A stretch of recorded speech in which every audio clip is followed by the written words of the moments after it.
out here. Okay, since we all know each other, we'll just jump right into it, Randy. This is about understanding short sales and it's interactive. So Jennifer, anybody who has questions, please jump in and ask questions. Yes, we'll make this as informal and hopefully, you know, it's information, right? And sometimes presenting just information can be a little boring. So hopefully we'll interact and as questions come up. And luckily, we have Jennifer who is right in the middle of a short sale. So luckily, she's not thinking luckily. no. And there's a lesson in that too. So learning a lot. yes, and we'll talk about that. We have two agents in our group currently as listing agents in short sales. Last night I had an agent call me representing a buyer and they were looking at a short sale. So short sales are with us, they're happening. And so let's I'll share my screen here and we'll get started. But Randy, before you start, I wanted to tell you I'm a little bit confused because if you listen to the news, particularly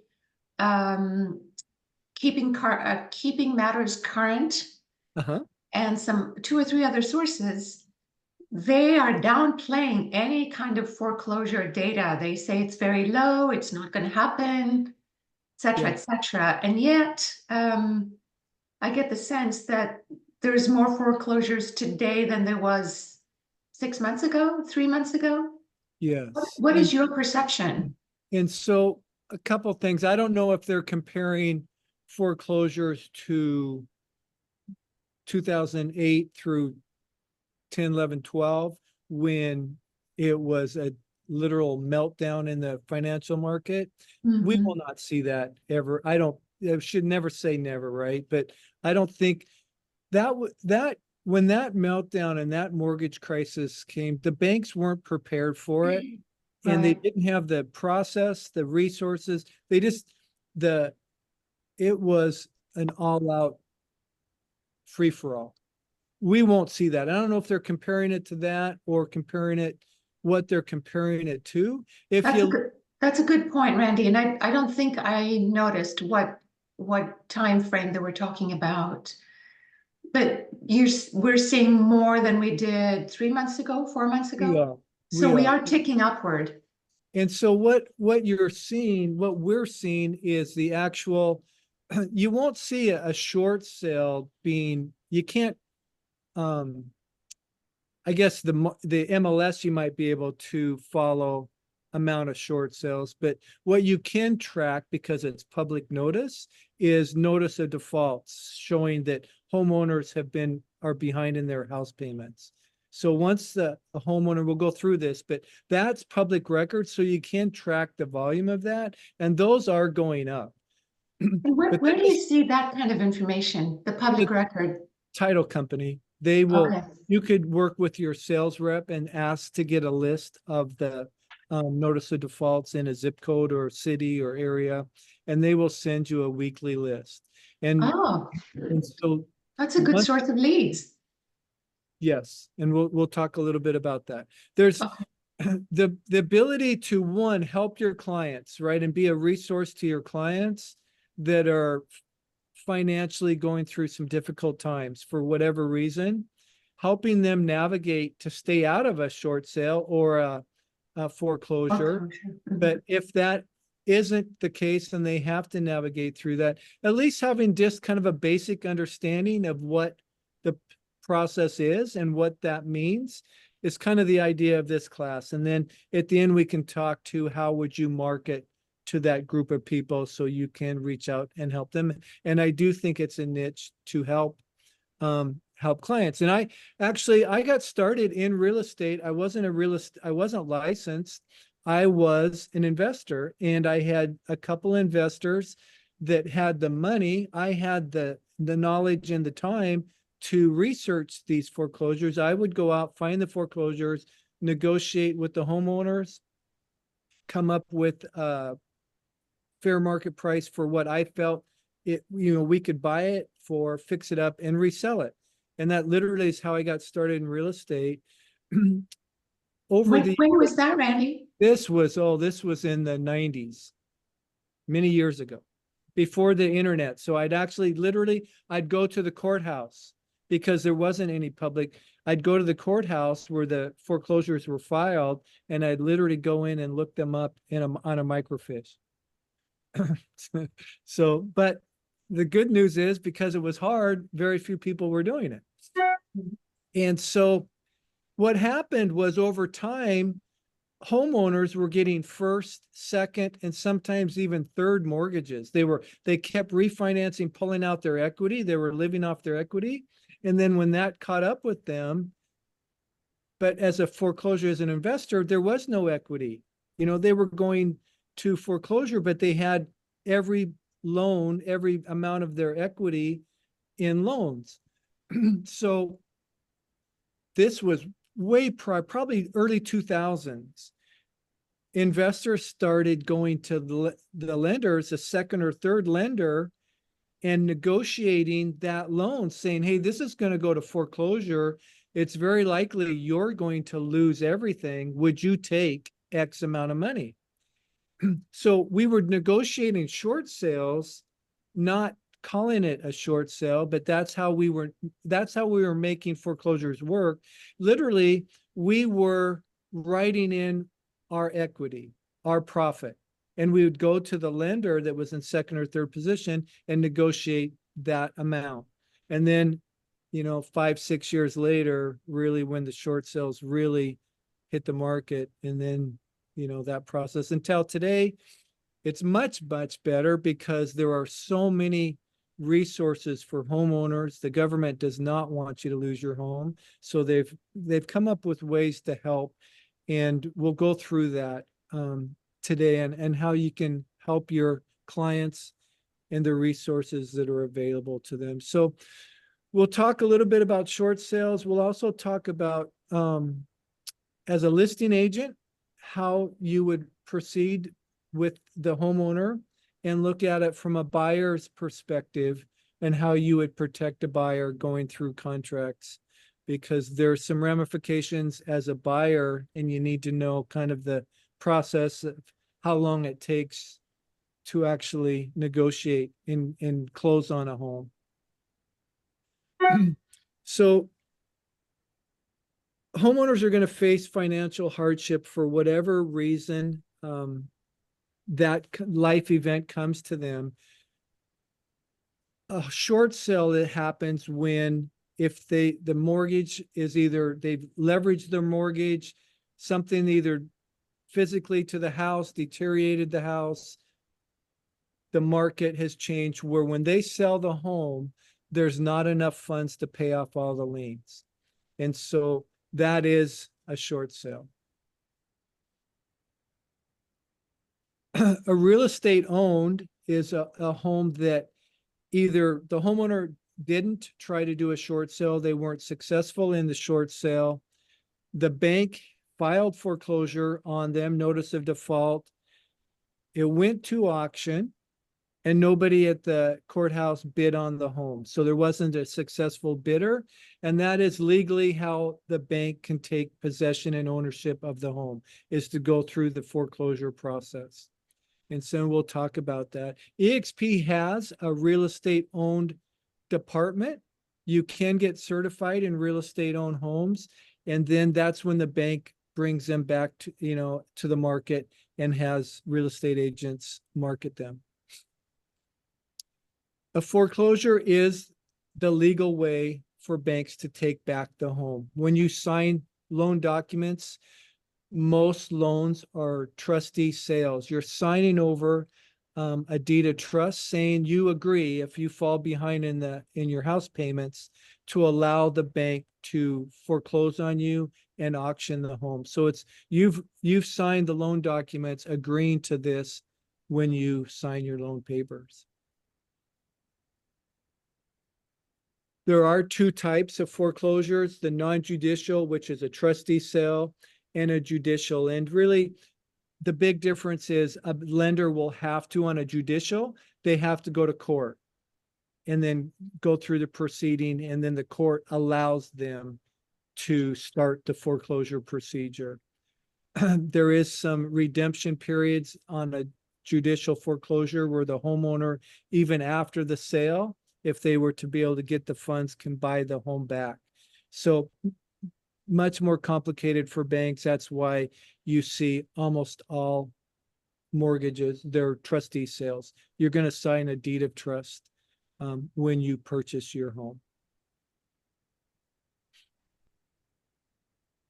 So today it is much different, and because of the meltdown in the financial markets and mortgages, the banks have now, if you start falling behind in your payments, your clients, their banks are going to reach out to you in multiple ways to try to help you. They want to help you. They want to keep you in their home. So they will have a resolution department that is going to reach out to you and try to figure out where you are in your situation. You know, is this a temporary thing? Can we postpone or help you with your mortgages for a period of time? Can we put the past payments behind at the end of the mortgage? They're going to find a way to try to help that client, your client. If they can't, or the homeowner doesn't want to, and you will find in a lot of foreclosures, unfortunately, the homeowner isn't returning phone calls. They're just ignoring it for whatever reason. Many of the foreclosures are homeowners that just haven't responded for the help that's been offered to them. And once that happens, they do start the notice of default, and it's usually a 4-month period of time. Some states will say, hey, you're falling behind. Here's a public notice, official notice. You're in default. Contact us. We want to help you. And then if they don't hear from them, then the next step is, all right, here's the notice of default. We're starting legal proceedings to be able to take the home back from you. And so in that period of time where the notice of default has been delivered to the homeowner can, within that 120 days period of time, can come up with the money of their back payments and whatever the trustee, the attorneys have added to their fees. So you can still take your home out of foreclosure all the way up to, usually each state is a little bit different, but all the way up to probably 5 to 10 days prior to the sale, the auction date. You can just make your back payments, stop the foreclosure, and you're back on your feet. After that 5 to 10 days when it's going to sale, then you have to either pay off the note or it's going to go to sale. So a sale is a public auction. It's going to be at the courthouse. It's been legally advertised, notified people, the public knows about it. And the way that works in a public auction is the bank is legally obligated to set the minimum bid at what they're owed. So if by chance the home is worth much more than the mortgage and the attorney fees and the processing fees of what the foreclosure started, they can only auction it at what the bank is legally owed. And that's why you will see investors come to the courthouse to bid on homes, because there's enough equity that, you know, it's worth it to them to buy at the courthouse. If just use a $200,000 mortgage, the auction goes to $250,000. That $50,000 goes back to the homeowner. So it's the debt goes to the lender, and then the new successful bidder gets the home. The difference, if that does get bid over the mortgage, will go to the homeowner. If there is no successful bidder, that's when the bank takes ownership and it becomes an REO property. So that's kind of the steps in foreclosures. As an investor, when you do buy a home, if there's homeowners or renters in there, they lose that ability to be a renter and be evicted.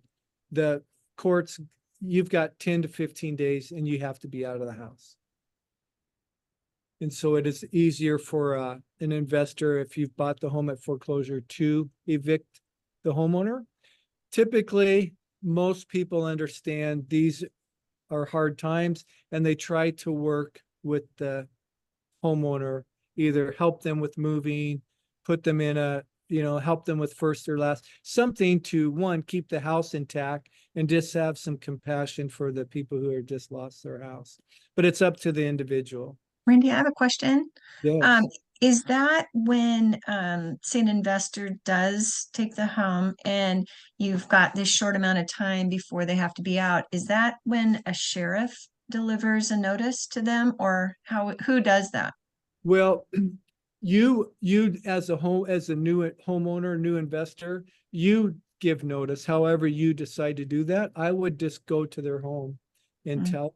And just personally, I tried and I would send letters, up to 7 letters when I was doing this, to the homeowner saying, look, I want to help you. If you aren't going to keep your home, I can help you stop foreclosure. Get a hold of me.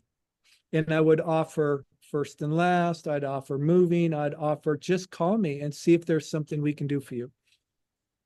Multiple times I would buy it at the courthouse steps, and then I'd have to put a notice. And these usually were not, they wouldn't answer the door, they wouldn't answer their phone, they just were ignoring it. And when I would finally put a notice on their door saying, look, I'm now the homeowner, you're going to have to move out, please call me so I can help you. And then they would call, right? And so, and I would ask, why now and not a month ago? And they just were like, I don't know, I just buried my head. It's very common. And a lot of times it was addiction, and so, but that, they don't have, they can't, say, well, you haven't given me proper notice. That's all out the window. So if you do have to file an eviction, it's just accelerated, and that's when the sheriff does get involved. Did that answer your question? Yeah, it did. But it's usually not a good circumstance when you're having to evict. No. Actually physically remove them. So yeah, and so as an investor in foreclosures and as a homeowner that rented homes, the evictions that I had the hardest time with were my renters. The people who were losing their home because of foreclosure, they knew what was happening, right? They understood, and they had 3 to 4 months. They didn't respond to anybody, but in their mind, they did know that the end was coming.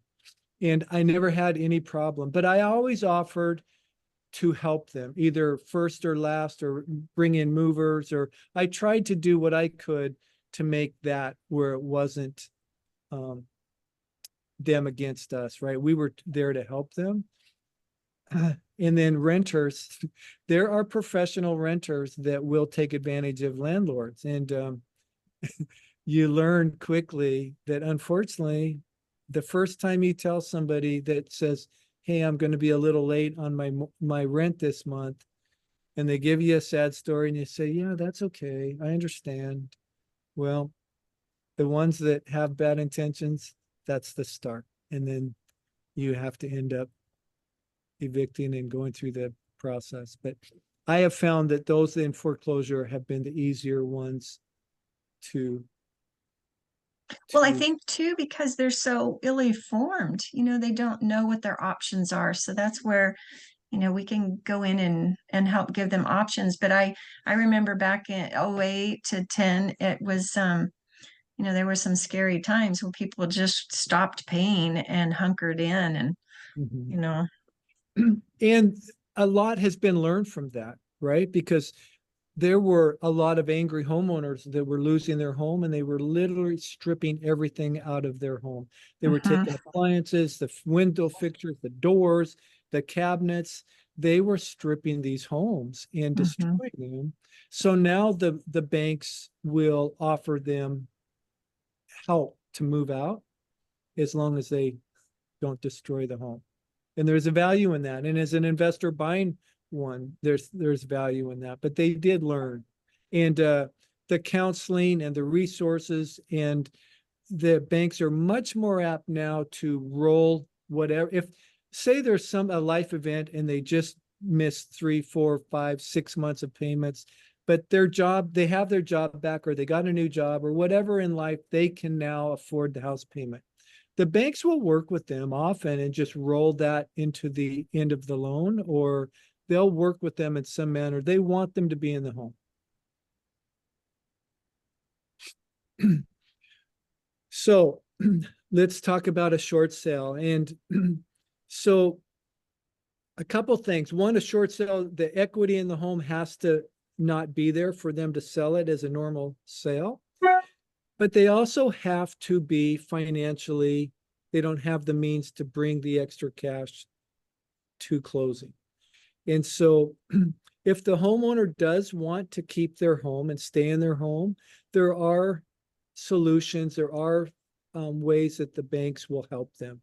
And so, number one, if you're have the ability and the interest rate and the market is where interest rates are lower, refinancing for sure. But you can work with the lender. The lender is going to call you and send mailings to you, and even certified mail, trying to get your attention is, we want to help you, contact us, let's work something out.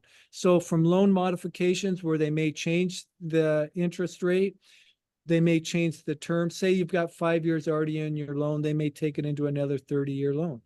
If they can help reduce the payments or make it so you can continue to stay in your home and make your payments. They will try to modify it for you if they can, and you show the financial means to be able to make the payments. Randy, I have a question. Yes. I remember the Dodd-Frank bill came out. Did it have anything to do with any of these workouts, and what was that about? Well, the Dodd-Frank, don't quote me on this, but the Dodd-Frank had a lot to do with why we got into foreclosures. It's Okay. because the Dodd-Frank wanted people to be able to afford a home or be in a home. Mhm. And so they reduced the qualifications to get into a home, because their whole idea is, hey, everybody should be a homeowner. Well, not everybody was ready to be a homeowner. And they literally were selling what the mortgage industry called liar loans. You literally didn't have to have a job. You didn't have to provide income statements. There was a lot of predatory lending practices. Horrible. And so it worked for a while because it pushed home prices up so fast, and everybody was just refinancing, pulling out equity to keep paying for their mortgage. People literally were buying homes that they could not afford from day one. It wasn't that they fell into financial hardship. They bought the home already not being able to afford the home. So anyways, I think that had more to do with the Dodd-Frank bill, but there are many bills and many things that the government has done now to help homeowners. So your clients come into financial hardship and they need to sell the home. They don't have the cash, the home value, the equity isn't there.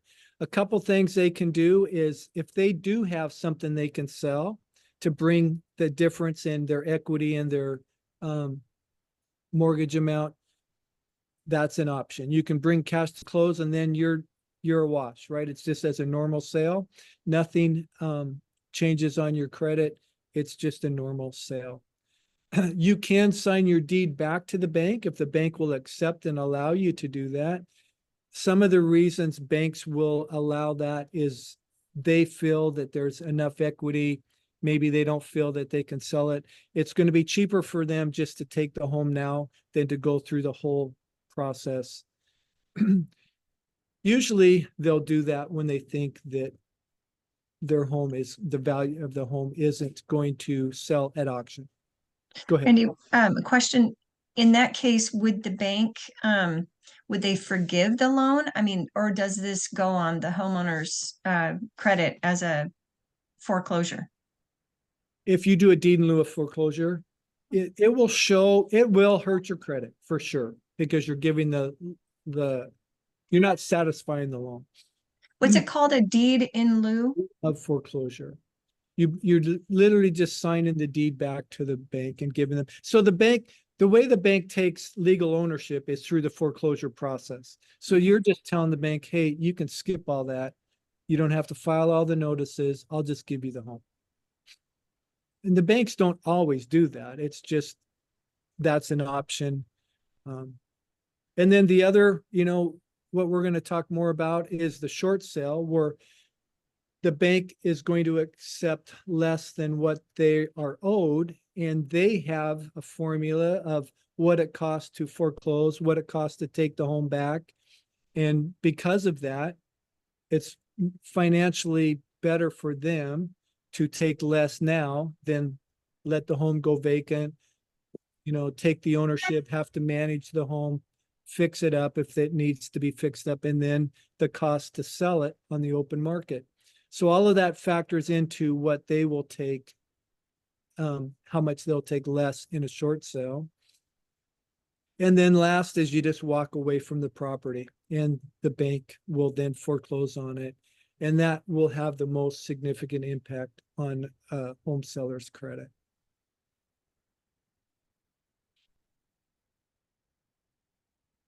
So now we'll talk about, somebody's come to you as a real estate agent and they want to sell their home, and you realize either in the conversation or they know that the market has changed where they're going to not be able to pay off the mortgage and closing costs with the sale of their home. So an important to note, in both Oregon and Washington are non-recourse states, meaning that if the short sale is in the end is $20,000 less than what is owed on the mortgage, the bank's going to write that off. They're not going to be able to come back to you at a later time and try to collect that $20,000 or whatever the default is.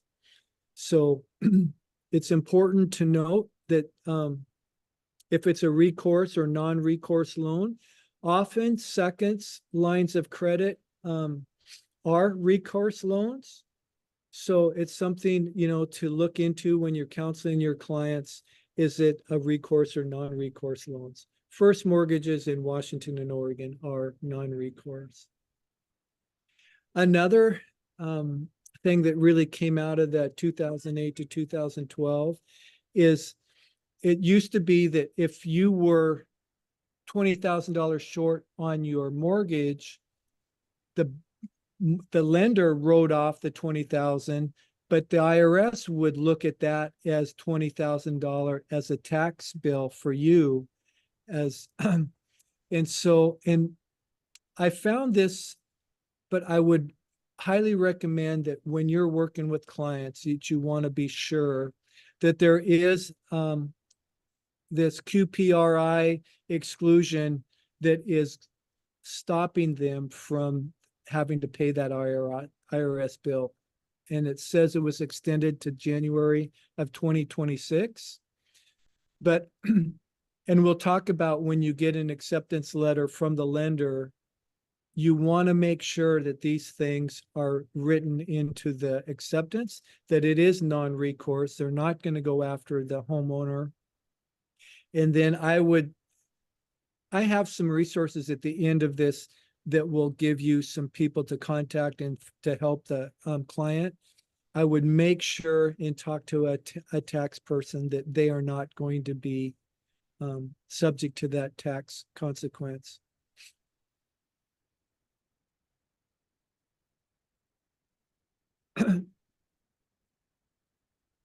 So when you meet with the homeowner and you realize that, hey, the market shifted, you're going to sell your home at a loss, you want to go through really a workout sheet with them. I have one attached at the end of this as an example. you want to make sure, one, they are truly in a financial hardship, that they can't afford, they don't have other means to come up to pay the mortgage.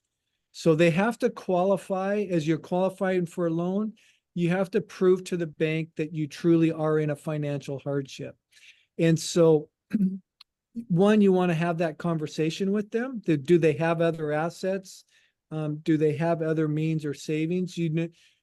Your retirement is excluded, so you don't have to show your retirement assets, but you do have to show other assets and prove that you truly cannot financially afford to pay off the mortgage.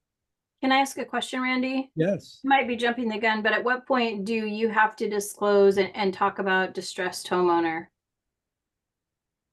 To who? Well, in our somewhere in our paperwork, it talks about distressed homeowner, and that's truly what this is. So where is that? Is that the purchase? That would be, well, when you list it, you're going to want to disclose that. That's what I thought. And Yeah. where would that? Yeah, and at what point do we do that in the actual listing? In the actual listing. Okay. Yeah. You do have to disclose that that is a short sale, because there are, and we'll go through, there are some challenges that the buyer is going to face. And depending on where they are in the short sale, they could be really significant challenges. You do want to look at and pull a title report, open escrow, because you don't know, there could be other liens, and maybe they don't even know there's other liens or judgments on the property. And so those have to be satisfied in some manner as well. So the short sale has to be, everybody that has a lien on the property has to agree to take less or their lien be satisfied. In the case of the IRS, often, well, I shouldn't say often, but possible, if they have other assets, they'll move the lien to another property that will secure the IRS. Randy, Yes. does that become our responsibility as the listing agent to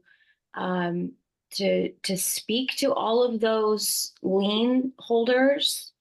What is the process of that? Because that's what I'm running against. There's 3 liens now, basically.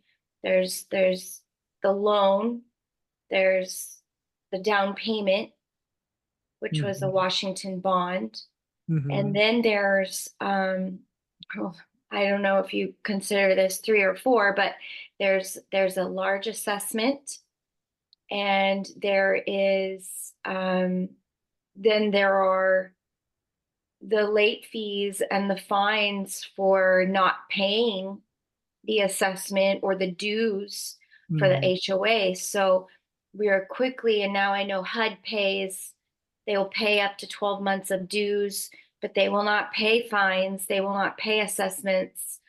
And so how do we reconcile that? You know, it's kind of where That's we're a great question. And Man, you don't just have a short sale, you have like a short sale with all the but this is on very, steroids. unfortunately, this is very common, because when people come into financial hardship, a lot of times that's not their only bill or their only hardship.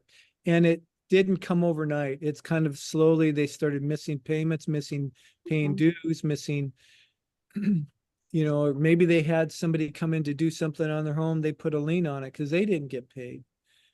So ideally, if the homeowner can call and negotiate with them, that's the best, because they're the responsible one. Often they've checked out mentally, emotionally, they've checked out. If you can get you have to get an authorization to release information most of the time for that party to talk to you on the on your client's behalf. But then it's up to you if you want, you know, you would have to just call and try to negotiate. And Can we do that? I mean, can we do that? Is that in our pay grade, honestly? well, and you have to decide that. And this is really the pre-listing workout. That's why you want to find out do as much research as far as how many liens do you have? Because each lien is going to be a negotiation. What is their financial situation? How much cooperation are they going to do? Because they have to, basically, it's almost like a loan application. They have to show on this side that financially they cannot perform. But they have to get their paycheck stubs, their tax returns, whatever their assets are, and they have to submit those to the lender. And so you're going to be really in charge of making sure all of that gets done. And so, one, when you think about what am I going to list this home for? What is the commission I'm going to charge?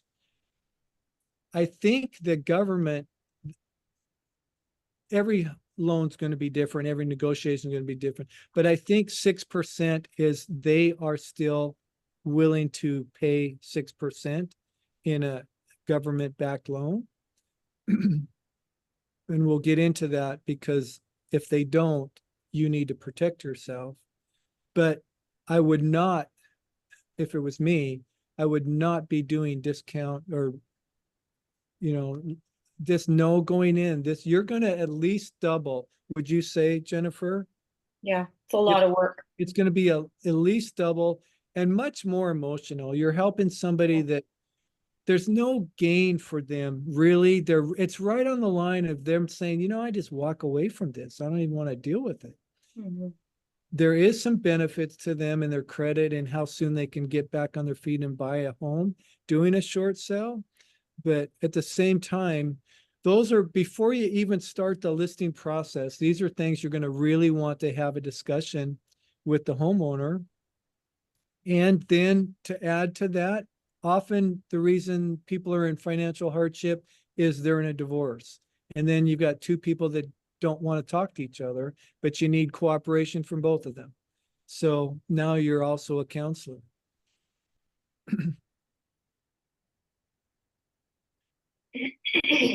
So kind of to the financial hardship part, just because your home has went down in value, things have changed in your life, you can't just walk away from the home. I mean, you can, that's a foreclosure, right? But as far as getting the bank to help you accept a short sale, you truly do have to prove that you've come into a financial hardship. Okay, so you've decided that you do want to go through and help these people, and you do want to list their home. One more thing you want to verify, has the foreclosure process started? So maybe they waited too long to contact you. They do have decided they do want to do a short sale, but they've already been sent a notice of default. That timeline has started. The banks will not stop the process of a foreclosure if it has started just because you listed their home. So it's important to know that, okay, do I have, the time that I need to bring in a buyer? And so,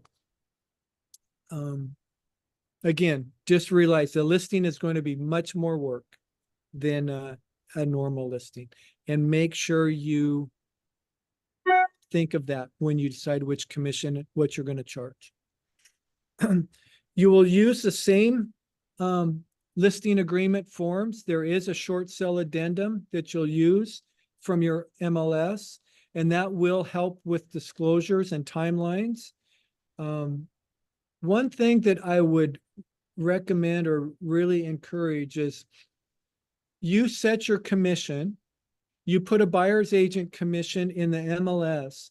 You need to put that commission is subject to lender approval, because the lender might, especially if there's more than one lender, the lender might say, we'll pay X amount towards real estate commissions. And if you've offered 2.5% to a buyer's agent, and that X amount doesn't cover that 2.5%, you have a contract with them that you're going to pay their commission. You're obligated to that commission unless you put in there that it's subject to the lender's approval, and that I would put that it's going to be reduced proportionally to however you've listed the home. as far as listing agent portion, buyer agent portion. But I would put that in there. I would put it in the seller's agent private remarks, and I would put that probably in an addendum.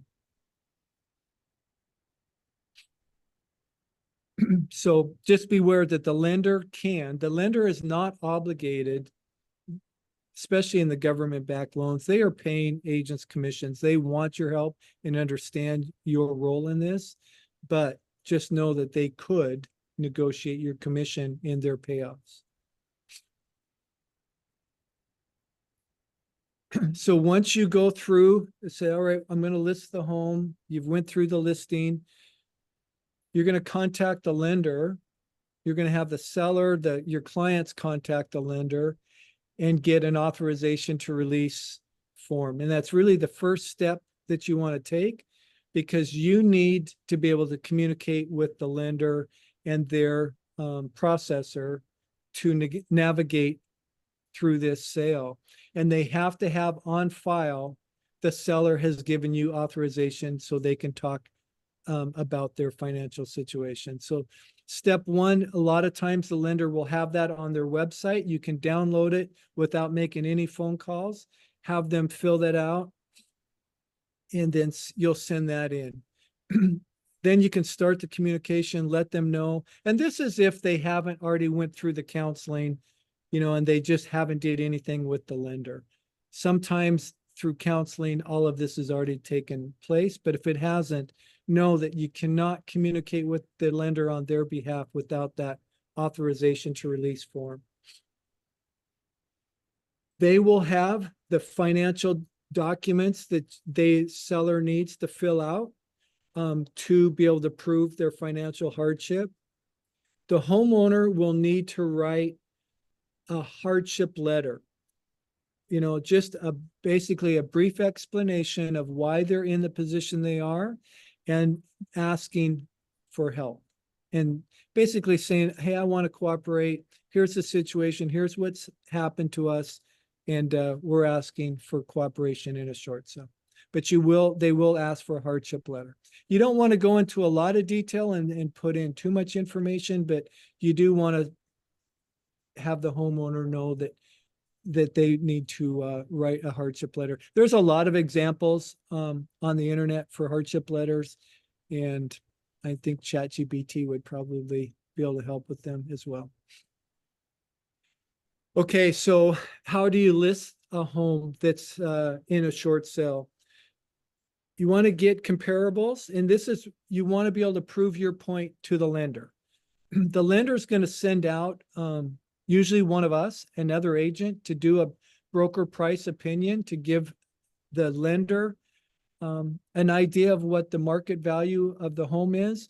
But you're going to have they don't go inside the home. You're going to be able to, do a physical walkthrough of the home, and you're going to list the home, one, based on its current condition, what it's worth as it is, but also with the understanding that there has to be incentive for a home buyer to buy a home that's in a short sale, because there's a lot of hurdles that have to be met before the lender will approve the short sale. And the buyer doesn't know how long that's going to be. There has to be some benefit to a home buyer to want to buy a short sale versus another home in the same area that matches that home. So like homes, a short sale should be marketed at a lower price. I think it's important to take pictures of damage to the home, get contractors to come in if you can, and get bids of what it would take to repair the damage, and then you will submit that with the paperwork. One of the things, and I think the process is better now, and Jennifer, maybe you can comment on this, but one of the things that we used to do is we would put the loan number on each page of all of the paperwork, because there was so many different people working the file that sometimes the paperwork would get mixed up and they'd lose documents. So I don't think it hurts certainly to put the loan number on each document you send them. But I do think just because of the system and the files now that probably it's a little more accurate. Kind of like SkySlope, you know how you can send an email and it's to that particular file only. I think the banks have that set up for these. Yeah, they asked me to reference that loan number on every email Okay. for that reason. So it's kind of within the email parameters rather than every single document nowadays. Yeah. And it's really important. And you have to think about the first person at the bank that's getting this file, literally their job is to make sure that each check mark is checked and the documents have been submitted. It's not going to go up the chain in the bank until these documents are done. So you really want to help and work with the homeowner to make sure that they're done and complete.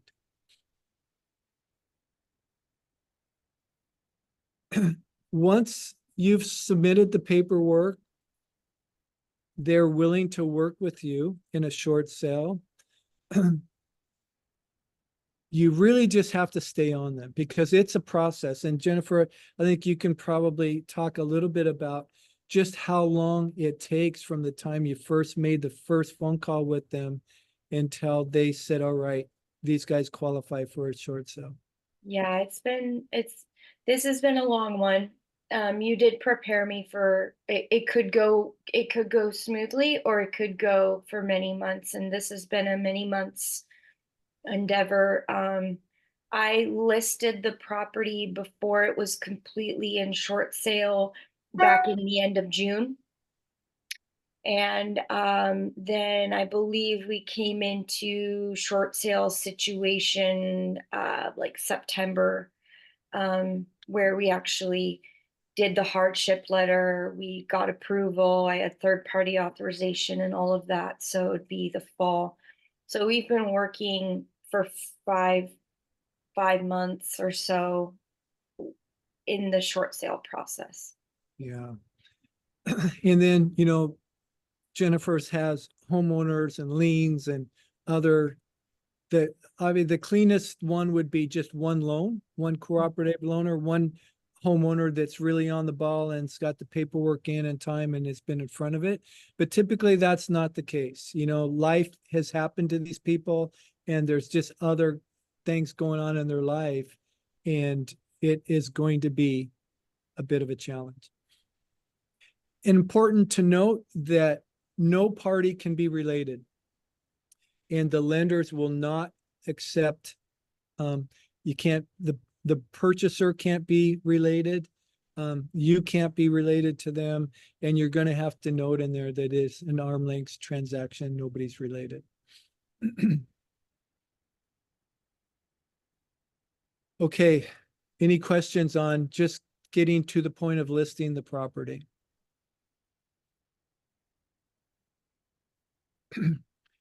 So now you have a buyer you're working, we can talk about a buyer's agent and you find a home in the multiple that is stated that it's a short sale. I think one, having that conversation with your client is important if they're even willing to go through the hoops. And the reason they would be is one, either the home is unique and just fits what they're doing, or two, the price just makes sense to them. They're willing to kind of go through this process because you know, it just financially is a good deal for them. So one of the things as a buyer's agent that you would want to do, and so your clients are interested in this home, it's a short sale. There's a lot of questions to ask that listing agent to find out where are they in this process? Have the has the paperwork been done? Do they qualify? Does the seller qualify as a true hardship? Where are the timelines? Has a foreclosure also been started on this property? Are there IRS liens? Sometimes there will be IRS liens, which is going to complicate this property. So here are some of the questions to ask. But the biggest thing is, where are they in the foreclosure process or the short sale process? Has the short sale been approved by the lender? And if they has, then all of the paperwork, all of the hoops have been complied with. And then, are there other loans sometime or other offers? Often a bank will want, as one offer comes in, until it's approved or accepted, they're going to want to accept other offers. They're going to want you to bring them other offers. Sometimes the bank will set the price. Here's our bottom line, that we won't take less than this. And they will tell you what their bottom line is. Now, it doesn't mean that you can't submit less, and maybe it's a cash offer, maybe it's a quick close, maybe there's something in it that will change their mind. But sometimes they will tell you, hey, here's where we're at. This is our bottom line. If there are more than one loan, it's going to complicate greatly, because the first lender dictates what the other lenders will receive, and it's not a lot of money. And sometimes it's 1,000. I think this most that the second will be able to receive is 6,000. So it will just complicate the deal. So have that conversation with your buyer. Have a conversation with the listing agent, find out as much of the process of where they are in the short sale. You will use the same contracts in the MLS. There is MLS, there is a short sale addendum. And I think the biggest thing for the short sale addendum is you need to select computation of time. Is the computation of time going to be mutual acceptance between you and the seller? Or is it going to be once the lender has approved your offer, accepted your offer? And so, again, it's negotiable. It's up to you. It's up to your buyer and, of course, the lender. But you're going to want to do a home inspection. You're going to have to pay for an appraisal. Do you do that up front, trying to make your offer more enticing, not knowing if the short sale is even going to go through? And so that, you'll just address that in the short sale addendum. Another thing that is possible that adds a little bit of complexity, but it also is an option for your clients. Say there's a lot of work in the home that needs to be done, but yet your clients are okay with that because the price is so good. There are what's called 203K rehab loans that they will loan based on, you'll let you purchase the home in its current condition, and then they have, with the bids that you've provided or the buyers provided, they'll hold that in escrow for the contractors to come in and fix up the home. So it's part of your loan. And so it is a little bit more complicated. I have where your clients can learn a little bit more about that. But I would say if everything fits the home, the location, and there's just dry rot repairs that really need to be done before they could move in or live in the home, or maybe it's not even on a conventional loan, they can't get a loan on it, there is something called a 203K rehab loan. Randy, I have a question. On the 203K rehab loan, is there a threshold? Have they gone up? There's a threshold, and there's a streamline, and then I'm not sure what it's called, but one is, it's a dollar amount and it's not a lot of money. Maybe it just needs carpet or countertops or something that's more cosmetic, but you have the ability to add that to your loan instead of doing it out of pocket. And then there's an actual rehab where you're going to have to fix a roof, or you're going to have to remodel a bathroom that's got dry rot or mold or something to that extent. And then that's a more significant loan. Would this be a good thing for me to, because the home I'm selling was soiled by animals really badly. And so it might be a good thing for me to suggest to the buyer's agent?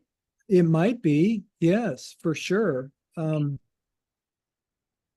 Because it is a way for you to roll that repair work into the home. Okay. So that's a loan that would kind of go secondarily into, it's a loan that the buyer. It is takes. one loan. It is just so it's not like a first and a second. Mm. It's one loan. So what they do is they'll say, okay, here's the market value as is. Mhm. Then they'll look at, okay, here's the repairs that are needed. And then they will ask the appraiser, what is the home's value based on these things being repaired, what these things being fixed? And then they'll make the loan based on after repair value, because they're going to hold that money back to make sure the contractor gets paid. And there are specific contractors that can do 203K rehab. They have to go through classes. I actually have a good one if anybody ever needs one. Good to know. Okay. And some lenders, because it is on their end a lot of work, more work, some lenders won't do them. Mm. So you do want to talk to, somebody who, and then there's those lenders, it's like anything that's kind of their specialty, their niche, and they do more of them. But I think it's certainly, especially a lot of times in a foreclosure or a short sale, that people have been in hardship, right? They don't have the money to fix things that have been deferred. And especially if it's a leaky roof or something to do with, a bathtub or a toilet where it's leaking over time, it can be an extensive remodel that they don't have. And a new homeowner doesn't have the cash to do that before they move in. Okay, so you've made an offer. Again, the offer is between the buyer and the seller. You have to come to an agreement first. So that negotiation is between the buyer and seller, and then the offer gets submitted to the lender. Sometimes the lender will ask you to submit it just in email form. Sometimes they have what's called their process is Equator, which is, you kind of think of it as SkySlope in a way for mortgage lenders. But either way, they're going to tell you how to submit the offer. One thing that if you're dealing with somebody constantly as a processor, you're going back and forth and they give you a separate email, I would certainly send that offer to that email, but keep the person that you've been communicating, whoever is the processor, your rep for the lender, I would also CC it to them, and then just make sure you get confirmation.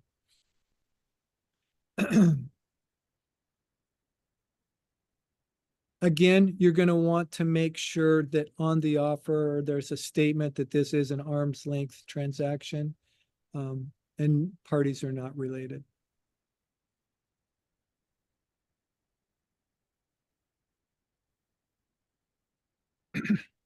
You do, as the listing agent, and we can go back as the listing agent, you're going to want to justify the offer as best you can.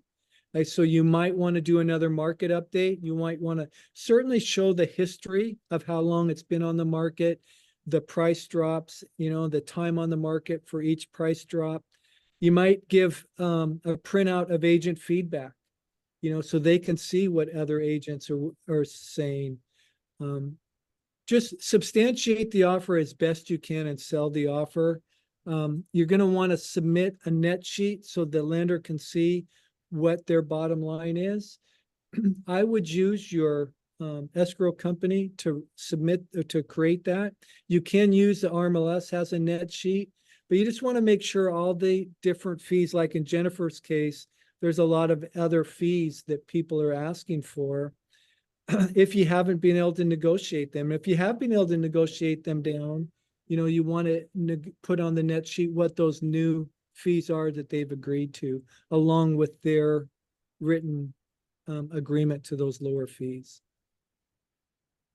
One of the things that, and this is the FHA guidelines as far as pricing and what they're willing to accept, is it says here in the first 30 days that they'll accept 88% of appraised fair market value. And then as time goes on, they'll take a little bit less and a little bit less. And again, that doesn't mean you can't submit a lower offer and try to substantiate that. Maybe the market's changed. Maybe it's been a while since they've had a BPO. Any questions on that? And then once it's submitted, you just really have to stay on them. You just have to communicate. They're supposed to acknowledge, I think they give you as much time as 30 days. No, Jennifer, you've submitted an offer. Have they given you an idea of when they may accept or counter that offer? So what I got yesterday and then again this morning, the underwriter from the bank that I've been working with this gentleman for several months. So he sent me an email yesterday in response to the offer that I submitted on Saturday.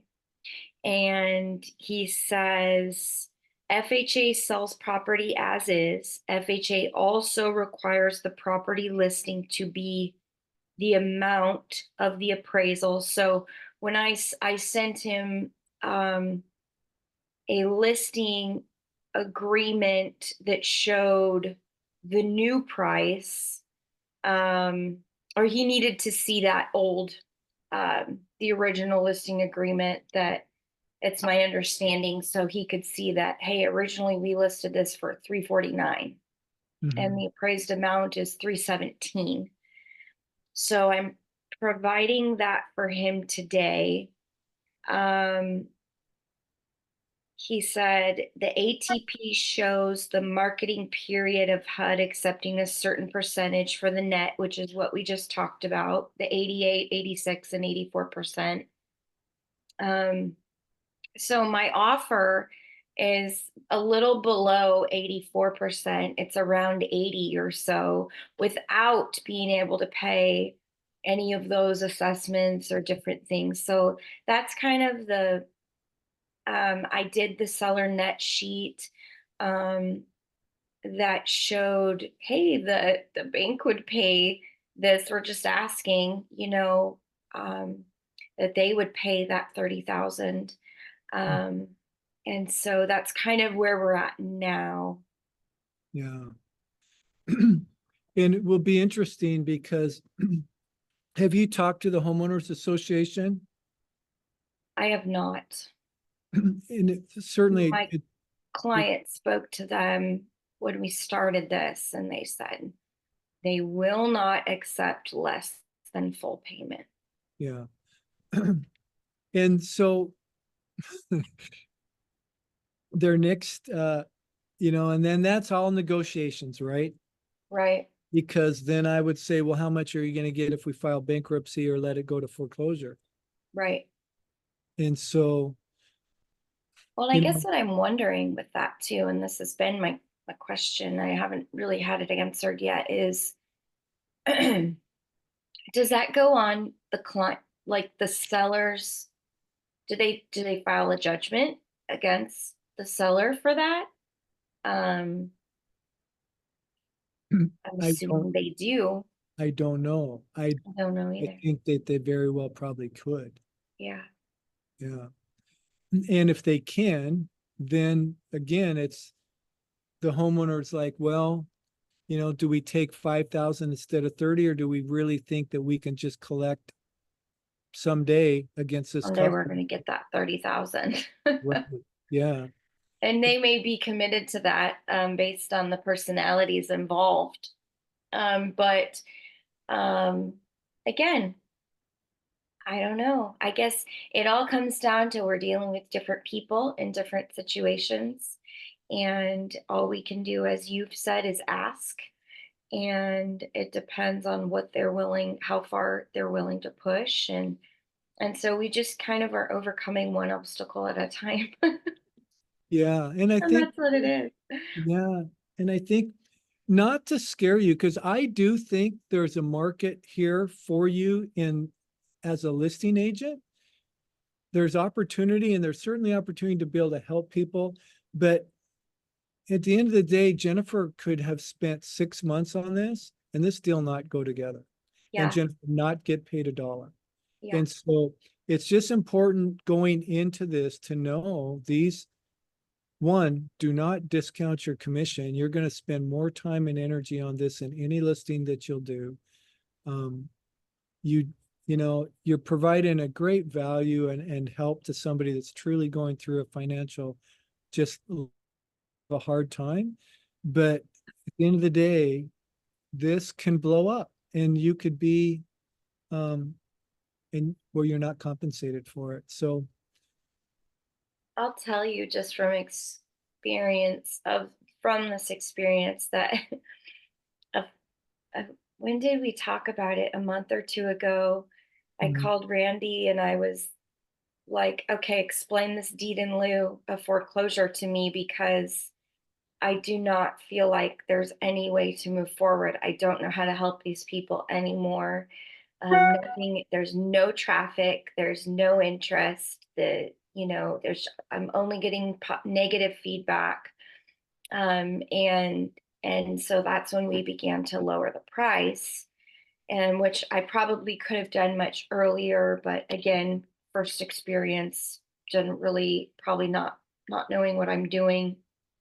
So that's why it's so good that everybody's doing this now, because you get a better idea. I didn't even know the questions to ask, to be quite honest, and when you don't know what questions to ask, it's difficult to know where to go. But dropping the price was a very good solution, and that's what got us to here. So even if there's things that need to be overcome, it's still, I don't think it's a dead deal. I think we can still chip away at it. So that's what we're doing. good. And, maybe in hindsight or a lesson learned is that be okay marking that price under market, because Right. there has to be a reason a buyer is going to put up with all this, right? Or a buyer's agent's going to recommend that there's an option or, an in game, because this buyer is waiting now and they may not be able to buy this home. Right. Well, And in this situation, the buyer, basically what they offered is what they can afford, and there's not a lot in the market. So right. to them, it's worth it. Sure. Yeah. It's kind of their one only shot in this market. So Yeah. I agree with that. And then be sure when they do accept, the lender is going to send an acceptance letter. Read that very carefully, have your clients read it very carefully, that it does show that it's non-recourse. And very often they will, because of the ramifications of people destroying homes back in 2008 through 12, they will give an incentive to leave the home to help them move out and keep the home. They used to call it broom swept clean. It doesn't have to be immaculate, but they just want the home to be not destroyed. And so they will give some type of incentive often. It certainly doesn't hurt to ask. But yeah, thanks, Jennifer, because I think real time going through one puts things really in perspective. And thank you for all your help. Yeah. Randy's been an amazing resource. Yeah, absolutely. And here I put together, and just going through this, if you guys can, if that's linkable for you guys, if not, I can send it out. But I just put a document together that has some resources for you and for your clients that will help them and help you. Some samples of just workout sheets and that type of thing for a short sale. Also for everybody afterwards too, I'm going to put this on YouTube so you can always go back to it. And underneath the YouTube, I'll put all the links that Randy put in there too, so it's easy to access. Thanks, Janine, for putting this together. I don't know, I have a passion for it. I like the ability to help people. I think there's opportunity in these, but you just have to know that it's a different market. It's certainly you're going to spend more time in that. If you are interested, and it's like, this is a niche, this is something that I would like to pursue, you can get a list of people that are in financial hardship where they have been sent a notice of default, meaning they're behind in their payments. So either for whatever reason, they haven't talked to a counselor yet, they haven't communicated with the lender, so the lender has started the process. And so that is public record, and investors will do any of or all, knock on their doors, call them. I send letters and postcards, but you can do any or all. And there's also opportunity. Some people just want out, literally, and this is for another conversation, but I've had homeowners literally hand me their keys and say, I'm not coming back to this home, and literally hand me their keys to their home. So as an investment property, there's opportunity as well. I don't, Janine, have you looked at the chats? Yes, I have. Okay. Everything's Okay. answered. Yeah.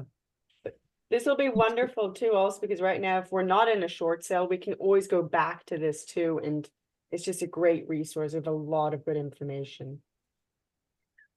I Yes. hate Jen's had to go through this, but it's been a learning experience because last time there was any conversations about short sale, it was like 2009. So, and she's like asking me questions like, well, this has been very helpful. So thank you.